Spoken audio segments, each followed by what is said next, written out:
నమస్తే అండి అందరికీ. నేను మీ Madhavi Krishna. Welcome to my channel Madhavi Krishna's Navarasa Kathamalika Telugu audio stories. వినండి, వింటూనే ఉండండి విభిన్నమైన కథలని ప్రతిరోజు సరికొత్త ఎపిసోడ్లతో. మా నవరస కథామాలికలో ప్రతి కథ మీకోసమే. మీరు ఈ కథలు వినడం, అభిమానం చూపించడం చాలా సంతోషాన్ని ఇస్తోంది. ఈ కథలు మీ హృదయాన్ని తాకినట్టయితే ఒక చిన్న సాయం చేయండి. మా ఛానల్ని సబ్స్క్రైబ్ చేసుకోండి. మీ సపోర్ట్ వల్ల మా దగ్గర ఇంకా మరిన్ని విభిన్నమైన అనుభూతులు, భావోద్వేగాలతో సరికొత్త కథలని మీ ముందుకు తీసుకురావడానికి ధైర్యం చేస్తాం. మీ ఒక్క క్లిక్ మా కోసం, అదే మాకు పెద్ద బలం. సో ఇప్పుడే సబ్స్క్రైబ్ బటన్ని క్లిక్ చేసి మా కథాయాత్రలో పాల్గొనండి. వినండి, వింటూనే ఉండండి నవరస కథామాలిక తెలుగు ఆడియో స్టోరీస్. నీ మీద నాకు ధారావాహిక ఎపిసోడ్ 90. కోటలో పాగా వేశావు అన్న కంఠం పీలగా ఉన్నా కానీ అందులో కర్కసత్వం ఆలేహ్య వెనులో చలి పుట్టించింది. అయినా తమాయించుకుంది.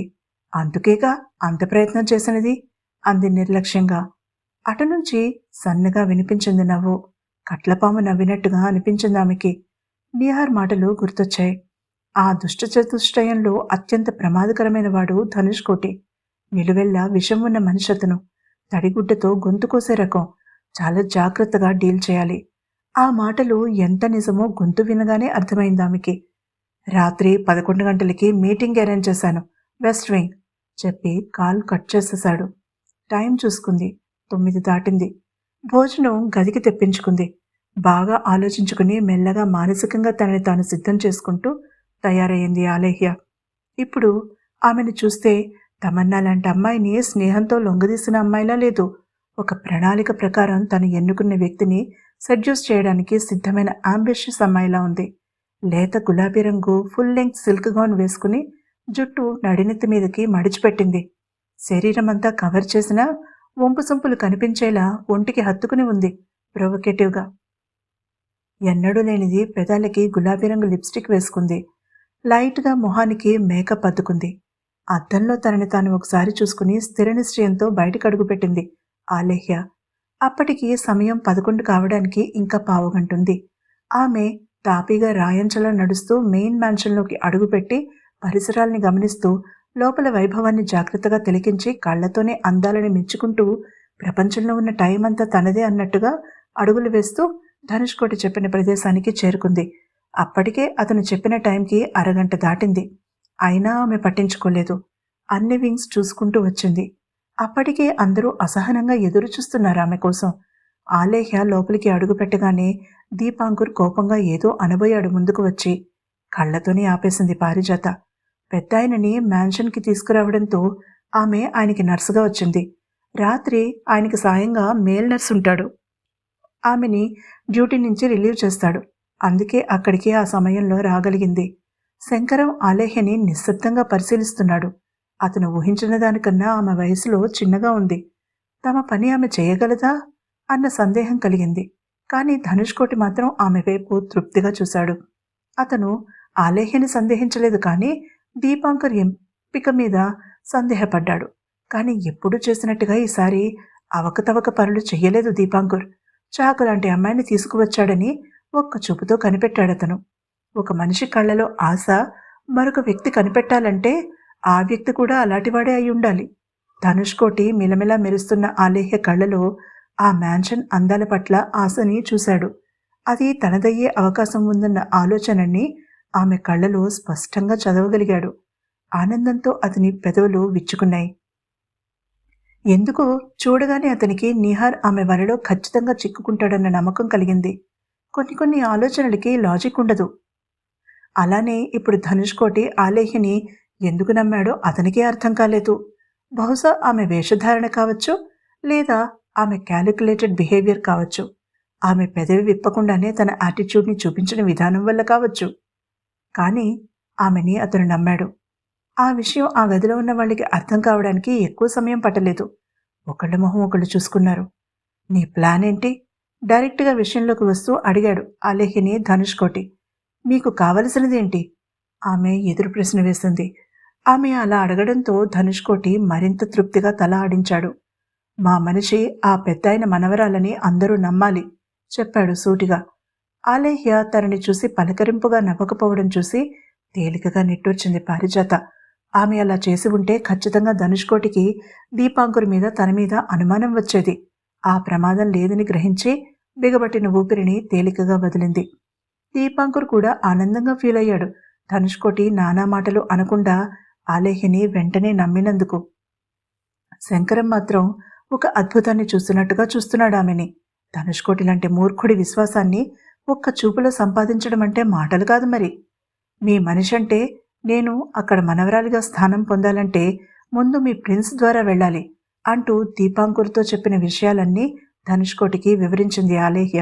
అతను ఆలోచనలో పడిపోయాడు. ఏం చెయ్యాలండి నీ ఆలోచన అడిగాడు అతను అంతా విన్నాక. చెప్పను, చేసి చూపిస్తాను. దాన్ని బట్టి మీరే నిర్ణయించండి ప్లాన్ అంది ఆలేహ్య వ్యాపార ధోరణిలో. కనుబొమ్మలెత్తి ఏం చేస్తావ్ అన్నట్టుగా చూశాడు ధనుష్కోటి. ప్రిన్స్ ఇప్పుడెక్కడుంటాడు అడిగింది సీరియస్గా. ఆఫీస్ రూంలో చెప్పాడు కుతూహలంగా ఆమె వైపు చూస్తూ. సరే నాతో రండి చెప్పి సీరియస్గా బయటికి నడిచింది ఆలేహ్య. అందరి వైపు ఒకసారి చూసి అతను ఆమెని అనుసరించాడు. ఆమె తిన్నగా నిహార్ ఆఫీస్ రూమ్కి నడిచి తలుపు కొట్టకుండానే సున్నితంగా లోపలికి తోసింది తలుపు. నిహార్ సీరియస్గా తల వంచుకుని ఏదో రాసుకుంటున్నాడు.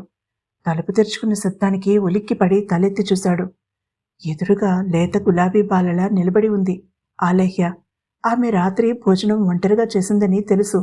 అతని మనసు విలవిలలాడినా తాను చేయగలిగినదేమీ లేదని కూడా అతనికి తెలుసు. అందుకే అతి కష్టం మీద తనని తాను అదుపు చేసుకుని మిగిలిన వాళ్లతో కలిసి భోజనం చేశాడు. నవ్వుతూ మాట్లాడడానికి చాలా కష్టపడవలసి వచ్చింది. ఇప్పుడు ఆమెని ఆ సమయంలో అలా చూసేసరికి అతనికి మతిపోయింది. ముఖ్యంగా రెచ్చగొట్టేటట్టుగా ఉన్న ఆమె వస్త్రధారణ. కొన్ని క్షణాలు ఏమీ మాట్లాడలేదతను.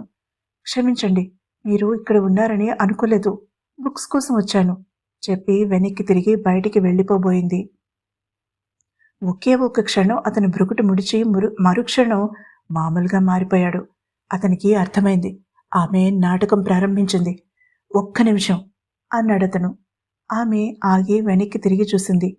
ఇక్కడ పనేమైనా ఉందా అడిగాడు లేచి నిలబడి. అతని కంఠంలో అధికారం ఆమెను పూర్తిగా వెనక్కి తిరిగేలా చూసింది.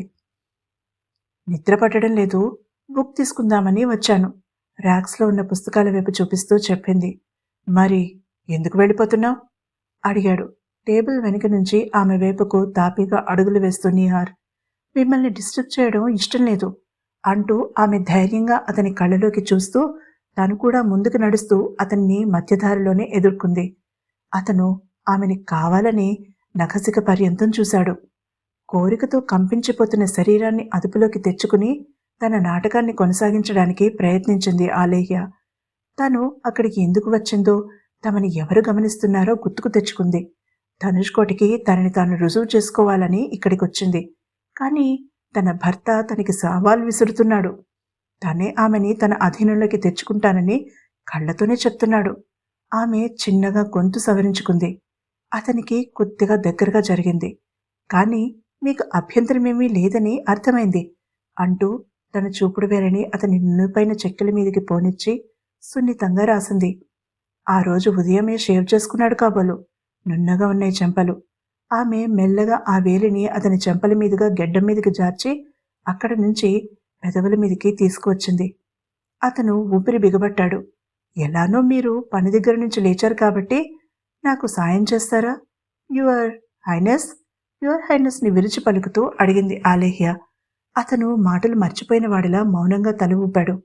థ్యాంక్ యూ సో మచ్ అంటూ ఆనందంగా అతని రెండు చేతులని తన చేతుల మధ్య ఇరికించుకుని ఉత్సాహంగా తల ఊపింది.